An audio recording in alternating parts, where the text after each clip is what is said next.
Welcome to the Alive Society podcast, where ordinary is canceled and playing it safe is not on the menu. Life is calling. Are you answering? I'm your host, Levi Cully, and we're diving headfirst into the stories of trailblazers, risk takers, and go-getters who've mastered the art of living life loud, proud, and totally alive. This is your wake-up call, my friend. We're here to shake you out of the mundane, pull you out of autopilot, and ignite the fire in your soul to become the main character in your story. Because life is too short to sit on the sidelines. It's time to own your passion, chase your purpose, and reclaim your aliveness. Get ready to laugh, cry, and feel all the feels as we uncover the secrets to fearless living. This is more than a podcast, it's a movement. The Alive Society is your tribe, and together, we're creating lives that feel like an epic adventure. So buckle up, hit play, and let's get alive. Welcome to the Alive Society podcast, and let's make this life unforgettable. I've got a host with me today, Alex Hansen. He's been close friend ever since we met in college. He is a serial entrepreneur. He's done tons in real estate, business, marketing.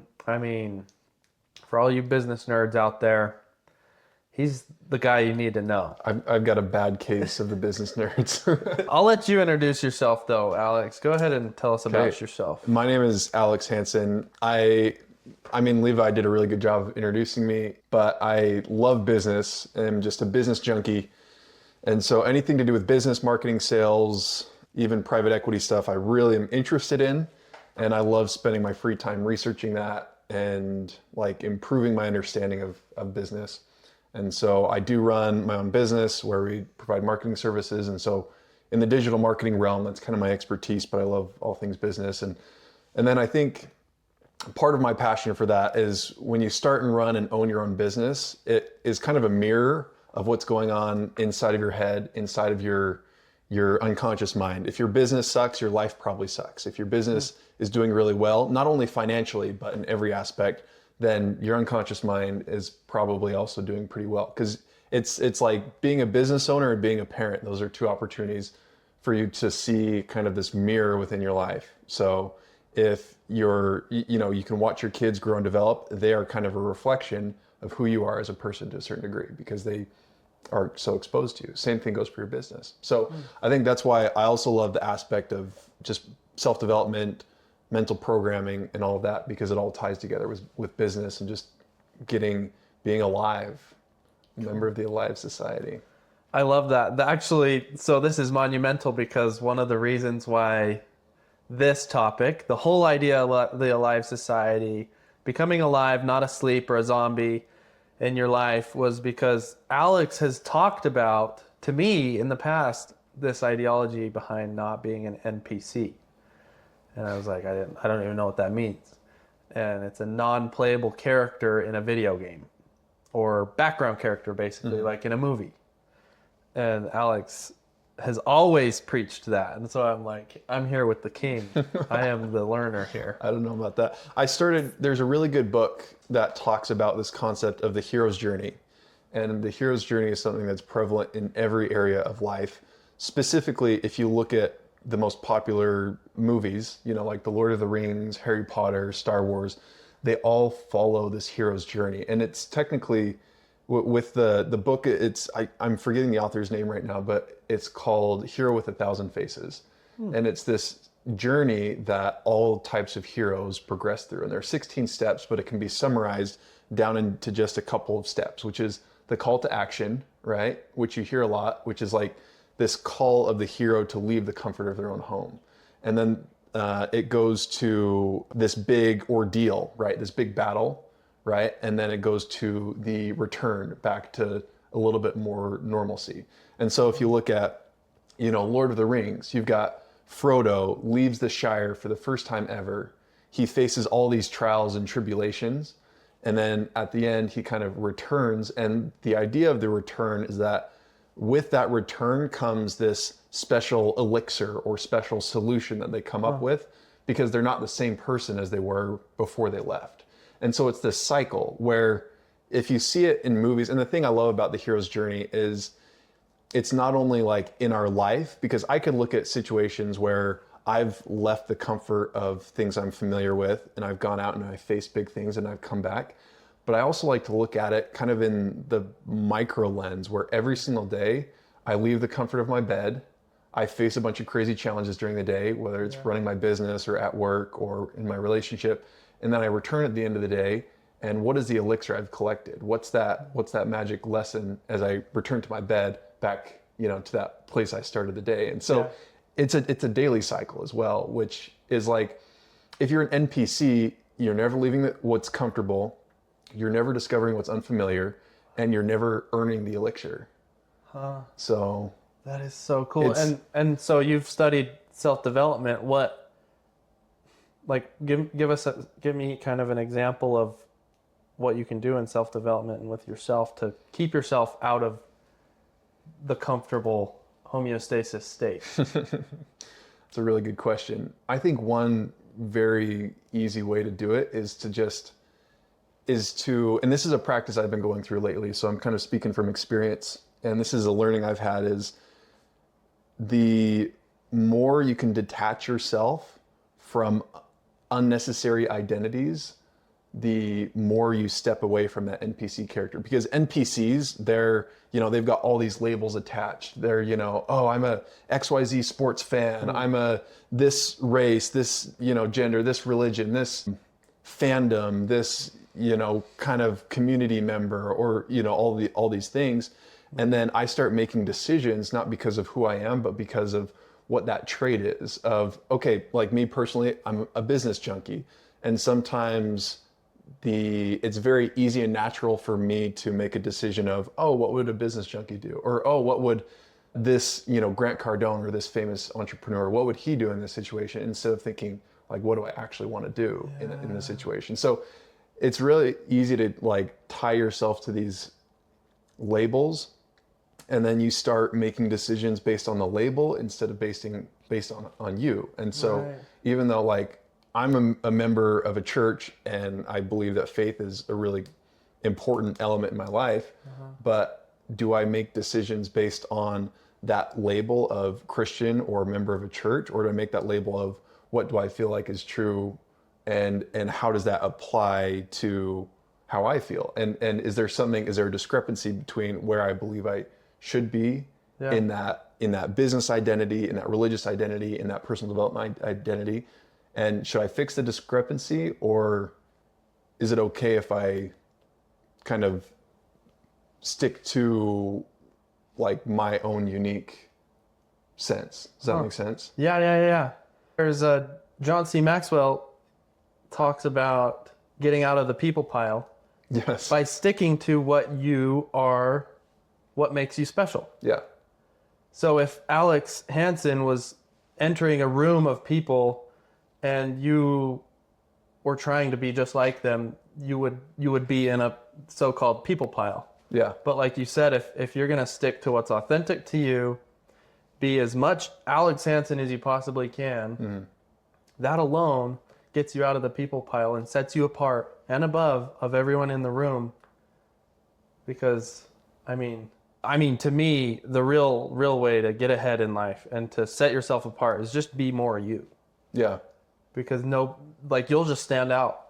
You can be first place of being you, but you'll never be first place of being anyone else. Right. Because that other person's, if you see somebody that is an influencer or a media star and you're like, oh, I want to be like them, you'll never be first place of being them, but you can always be first place of being you, which is, I think, the ultimate hero move is just being the best version of you. And then you automatically eliminate that NPC element as soon as you start thinking and believing and acting for yourself a little bit more. Right.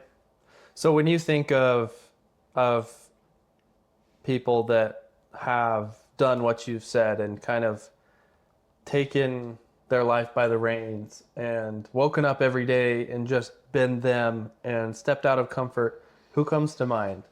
Who are your like top mentors as far as people you look up to? Could be as big as Elon Musk and as small as your mom. Sorry, your mom's probably bigger than Elon Musk. Was that a young in mom popularity, not size. Man, I'm bad at speaking today. No, you're good. Hey, we're feeling alive. A couple of people that I really look up to, and I love kind of having a mixing pot of opinions because I don't like, just to that point I just made previously, I like finding a bunch of different people that have found something that works that I can emulate and kind of copy. And then, because I never 100% agree with anybody else. If I 100% agreed with anybody but my wife, then that would be weird. So, because she's right all the time, so I just agree with her. But there are some influencers and some big kind of people that I love following. I love reading their books and stuff like that. Sullivan is one of them. He's a really big personal development and business guy. He's kind of in the software area. He's absolutely jacked too. So he's got that really good balance of like the physical fitness, the mental fortitude, and also has like a giant business. So I like him. Dan Coe is another one that I really like. Dan Coe, his book, The Art of Focus, is really good for solopreneurs or one-person business owners. So if you're interested in starting and growing kind of a solo business that incorporates elements of writing and some kind of online digital service, then he's really, really good for that because he incorporates a lot of philosophy into it as well. So stuff like him. I really like Naval for investment and philosophy stuff. He's got a great book, and I like his Twitter stuff as well. So I don't know. I could go on and on. I've got books right here. I've got, Robert Kiyosaki. I've got Napoleon Hill. I've got like all of Napoleon Hill's books. I love Napoleon Hill. I was just reading his book again this morning. Dale Carnegie, the OGs. Those ones are good as well. I love that. I'm making a list right now. I love taking notes as you talk because you've got a good mindset. Tell me a little bit more about what kind of mindset. So you mentioned when we started this podcast, you casually dropped a word that was massive. And I know you've done a lot of work on it in your life, and it's not so casual, but you said, I can't remember how you put it, but mindset rewriting. Mental reprogramming. Tell me what that means. You've talked about it a ton, and it's just so cool, and I want to share that. So tell me the gist, and then tell me how you're applying it in your life and how it's affected the way you see the world. Yeah. Well, so my great grandpa, I grew up really close to where he lived, and he was a high school teacher, and so he was a band teacher. And I remember he passed away when I was pretty young, but I remember we'd go and visit him, and he was already suffering from dementia, and so he couldn't really remember the stuff he was telling us. But one thing he would always say when we'd go visit him is, first of all, he'd show us how to play his trumpet. So I learned how to do the vibration things with my lips. But the other thing was, he'd always say, Alex, your brain is a computer. Your brain's a computer. And I was like, Grandpa, first of all, what does he know about computers? He grew up in like the 40s or whatever. But I didn't really understand that. And I don't even know if this is why he meant it. But the meaning that has taken in my life is that if my brain is computer, then it can be reprogrammed. If it's not a computer, if it's this confusing essence that nobody really understands, then it just remains that. It remains in obscurity. And then it resorts to entropy, meaning it's just like taken over by chaos. These belief patterns and habits and all the things that your brain controls. If you don't believe and understand that you can take control and edit its program, then what's really the point of personal development? Right? And so I think that perspective is really key. Looking at your mind as a computer that can be reprogrammed, then once you take accountability, then you can control it. If you don't take accountability, you can't control it. So I like that aspect. And the mental reprogramming is like looking at it. And there's scientific studies on this that say like you can literally reprogram certain elements of your mind, which is the mental neuroplasticity, which means you can teach an old dog new tricks, essentially. So there's a scientific element to it as well, but I think just my own personal narrative is like, okay, if I take accountability for it, if my brain's a computer and I can reprogram it, then I have the permission to do that. It's almost like you got to give yourself permission to like be a different person tomorrow. Like if I'm struggling with some kind of habit or tendency that I want to eliminate, if I can't reprogram my mind, then I've not given myself permission to let go of that. To be a new person. To be a new person. And so the mental reprogramming says that you can be a new person at any given moment. Like there's no obligation to be the same person 5 minutes ago. That's beautiful. So there's two ways that I've heard of in the whole space of personal development, is that I'm either here to like learn more and stack more books on top of my head in knowledge sense, or I'm either here to get closer to the way I was born. And let me explain. So some people believe that the way we were born, we were confident and capable, perfectly how we needed to be. And then the world screwed us up, said, I'm not capable, I can't do this. There's this, and this criteria you have to meet in order to be this. And so it shuts us down. And so some look at personal development as though they are trying to get back to that childhood brain of confidence and capability. And others think that we are growing step by step up a steady incline throughout our lives. And by doing self-development, we're just simply increasing our confidence and capability as we go. But I've met many a child that wakes up in the morning and is happier, more confident, and way more capable than I am as a young adult. Well, as a kid, you're excited to get out of bed in the morning and you don't want to go to bed at night, right? When you're an adult, you don't want to get out of bed in the morning and you just want to go back to bed. And you're excited to go back to bed. Right. And so it flips on its head. And so that's a good question. So where do you stand? I think that I don't know. I don't think I can give a one, single answer to that, because I feel like it's kind of a blend of both. Interesting. Where how can I stack all decades worth of experience and still experience childlike bliss and childlike confidence and childlike capability and capacity? Yeah. So it's kind of like, yes, you want to achieve that, but I want to be able to achieve that childlike confidence and capability despite everything else, despite 99.9% of the population not being able to accomplish that. Because the older you get, that you can still be able to accomplish that, I think the more impressive it becomes. And then at that point, it's almost like, oh, you've already become this upgraded, more evolved person as a result of resorting to those childlike tendencies, if that makes sense. So it's almost like both at the same time. Yeah. And it's so interesting to watch a hyper successful person in my eyes. Somebody that's got, that is just the man or woman that they set out and want to be. And that they're just doing what they want to be doing. They're setting goals and hitting them. Like people like Elon Musk, I mean, he has literally done everything that he's set out to do, and his next venture is Mars, and there's no doubt in my mind that he'll be on Mars, being the president of Mars. Right. And other people, like, they look like goofballs. All of these people, I watched Ed Milet this morning on a stage, and his veins were popping out of his neck, and he was giggling and crying on stage like a child would. Like, somewhere along his life, he was reminded or taught that it's time to drop this whole try to be like everyone else and try to just pick up, I'm going to just live my energy level. And his energy level is super high. Yeah. Super active.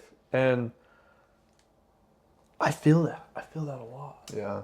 That's interesting, though. I think definitely you were right, though. There is a mix between it all. Children aren't capable like we are with applying what we learn. But as far as mindset goes and perception of the world, I love the child's perception.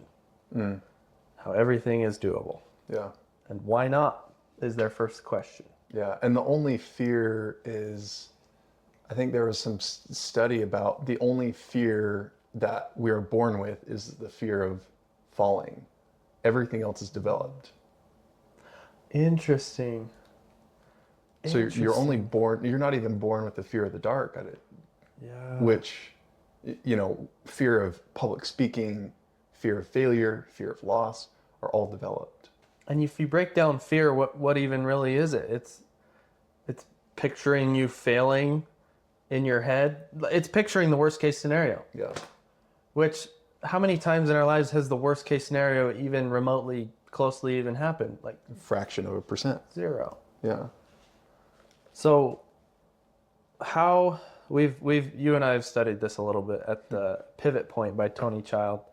He talks about staying in the mindset of plenty and that the world is conspiring to help you achieve your goals versus the fear-based mindset where I need to protect myself, I need to be afraid, and I need to be scared, and it's kind of a fearful mindset. What do you do to keep your mindset, and who do you stay away from, and what kind of things daily do you do? Because of all the people, you've got the best mindset. Wow, I don't know about that. I That's appreciate true. that.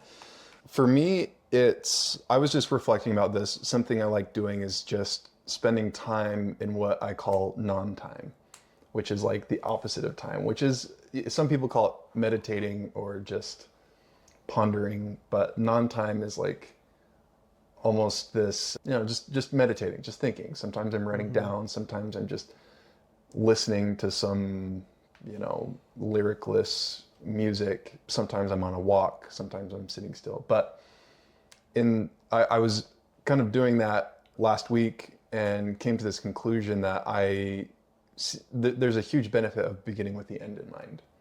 And I think when we do that and constantly, even with every day, so there's kind of a macro scale, which is over your life, beginning with the end in mind, like where do you want to be?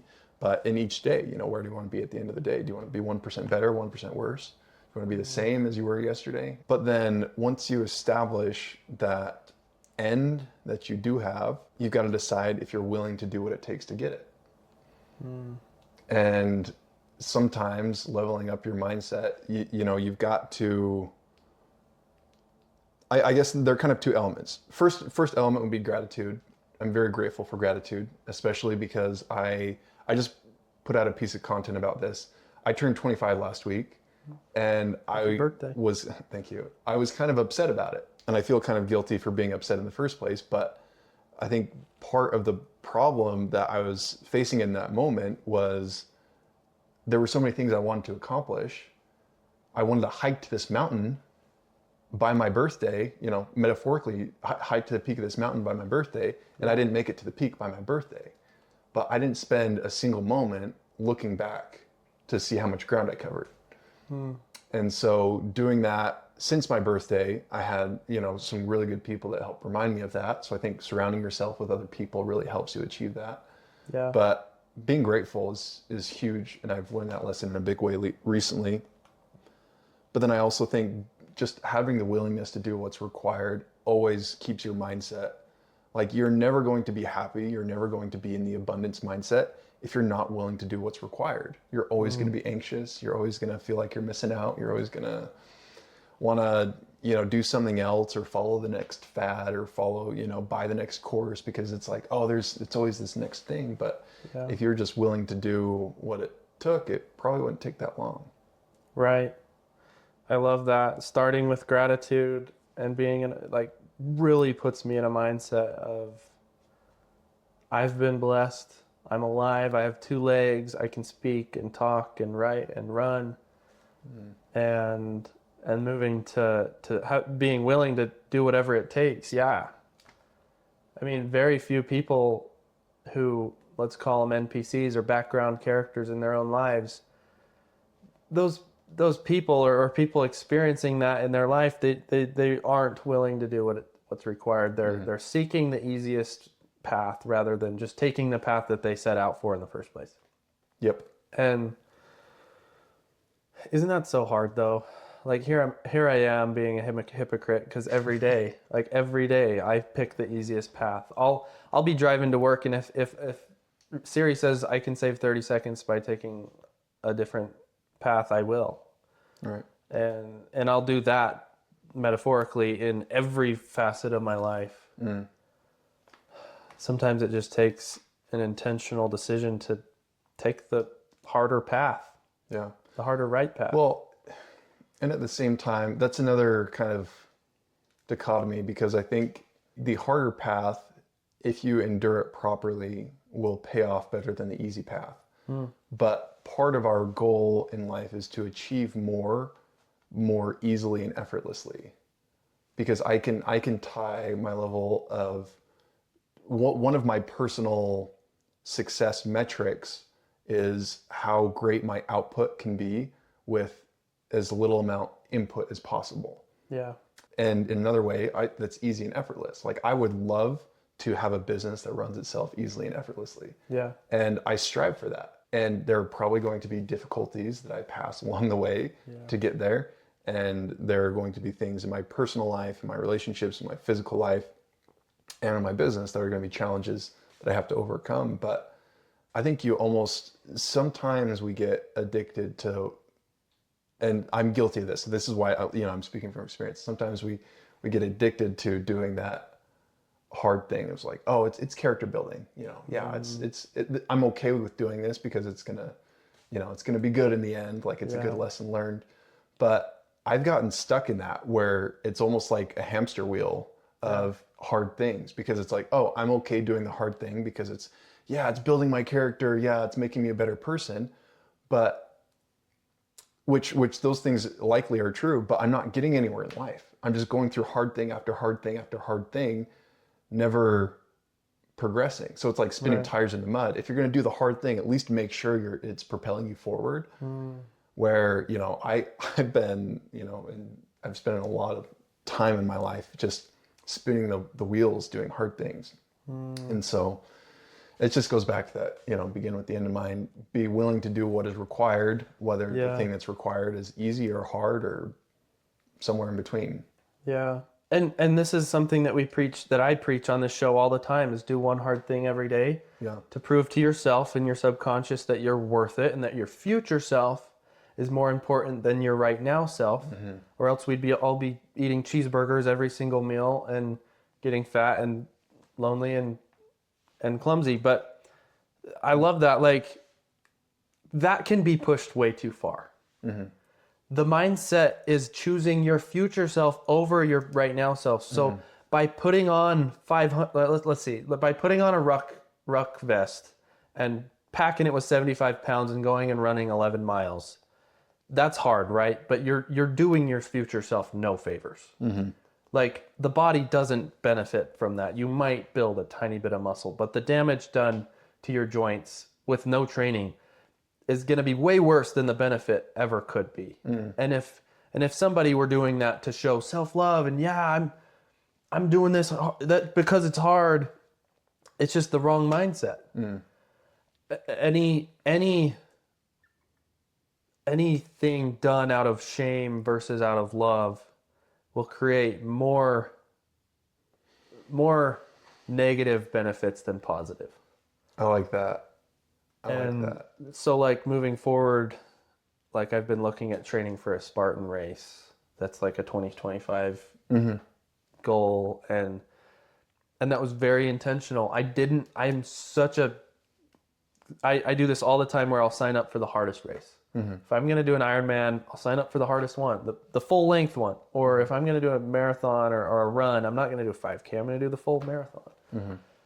But really, what is that doing to my brain, my self-image, and my confidence? It's not doing much. It's coming for me personally out of shame and not love.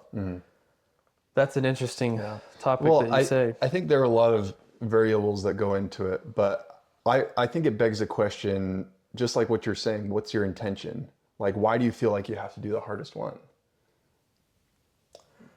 Because if I ask that to myself, I love running. I just a couple weeks ago, with little to no preparation, went and ran 18 miles, and it's awesome. It hurt really bad, but I look at that today and I'm like, okay, I like that almost stands as a little monument of, okay, I can accomplish hard things. Like when things get tough, I can accomplish hard things. Yeah. But I could have also done that exact same event and saying, oh, I've got to prove it to myself that I can do hard things. And so I'm just going to run until I can't, until my feet are bleeding. And you go into it with this prove it mentality. Yeah. Right. But if you go into it with a, out of love, I like that just perspective. Out of love, I think you are going to end up with a different mental and emotional result than if you were to go at it from kind of like what you're talking before, that more scarcity or closed down or doom and gloom type mindset. Right. Yeah, totally. I love that. And in your life, so we talked about the hero's journey earlier and how every day is an opportunity to step out and earn that elixir. That's a cool phrase. Earn that elixir to go through life's experiences enough to where I was out of my comfort zone and I learned X. What's been your biggest hero's journey moment where you went out there and gave it your freaking heart and came home with a massive lesson? What was the experience and what was the lesson for you? That's a good question. That's a really good question. I talked about before how I feel like business is kind of a mirror.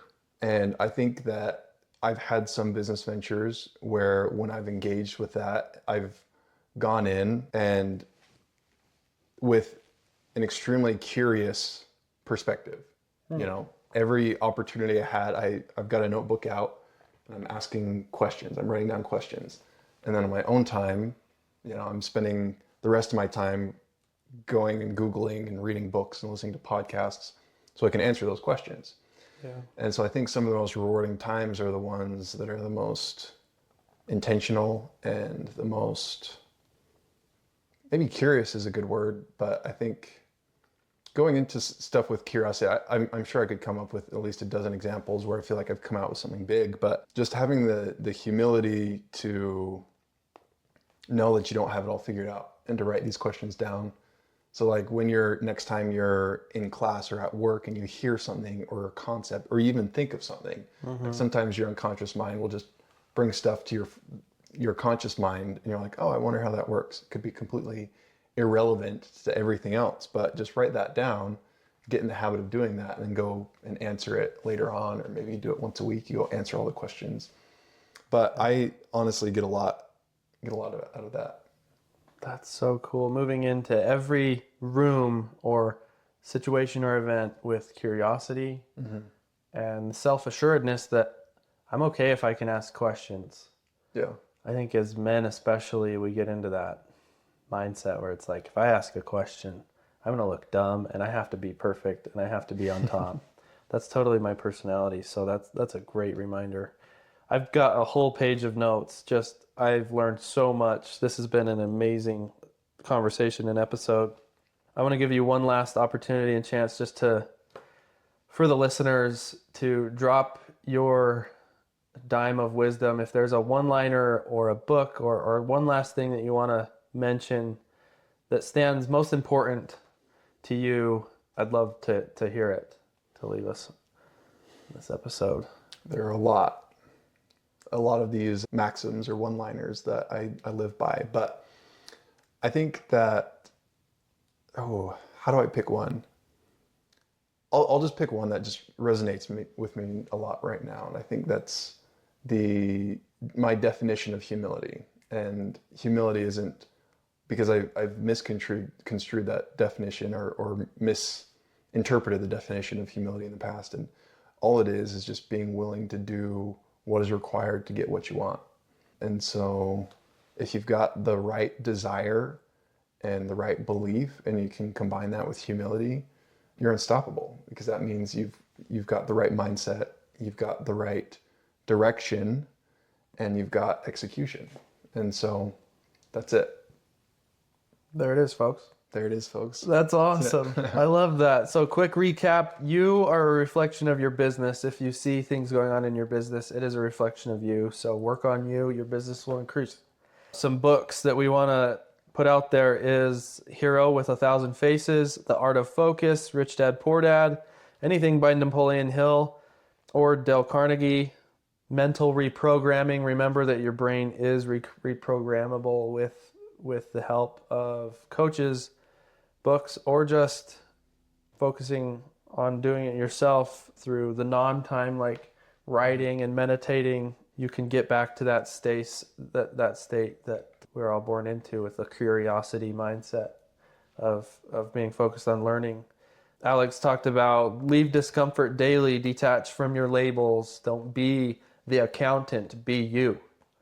Be your authentic self. You're amazing, confident, and capable. Don't forget that. And start with gratitude to keep that abundance mindset going. Alex, how can we support you? Where can we find you?